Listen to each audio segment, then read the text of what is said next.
আসসালামু আলাইকুম ওয়া রাহমাতুল্লাহ। প্রিয় দর্শক, আপনারা দেখতে পাচ্ছেন বাংলাদেশ জামায়াত ইসলামের পক্ষ থেকে দক্ষিণ কেরানীগঞ্জ থানার টেগুরিয়া ইউনিয়নের সম্মানিত সংগ্রামী আমির মোহাম্মদ আবু হানিফ সাহেব টেগুরিয়া ইউনিয়নের উদ্যোগে টুর্নামেন্ট খেলার আয়োজন করেছে যুবকরা। সেই যুবকদের টুর্নামেন্ট খেলায় উপস্থিত হয়ে বাংলাদেশ জামায়াত ইসলামীর পক্ষ থেকে টেগুরিয়া ইউনিয়নের পক্ষ থেকে যুবকদেরকে টুর্নামেন্ট খেলায় উৎসাহিত করলেন এবং যুবকদেরকে ইসলামের পথে ফিরে আসো বলে আরো উৎসাহিত করলেন।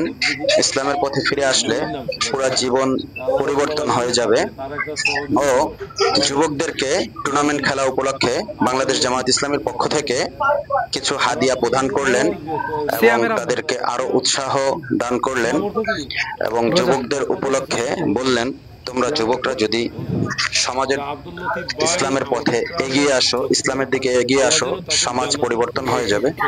সমাজের প্রতিটা স্তরে মানুষ হানাহানি, রাহাজানি, খুন খারাপি এগুলো থেকে বিরত থাকবে। যুবকরাই হচ্ছে এ সমাজের বর্তমান আইডল।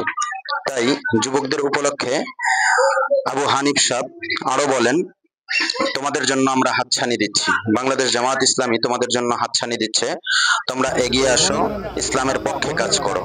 এই উৎসাহ দিয়ে আবু হানিফ সাহেব আরো তাদেরকে উৎসাহিত করলেন, তোমাদের সকল আপদে বিপদে আমি আবু হানিফ তোমাদের সাথে থাকবো, সাথে আছি, পাশে থাকবো, পাশে আছি, পাশে থাকবা, এই বলে উনি শেষ করলেন। চোখ রাখুন সুমন টেলিকমের পেজে, ইউটিউব এবং ফেসবুক।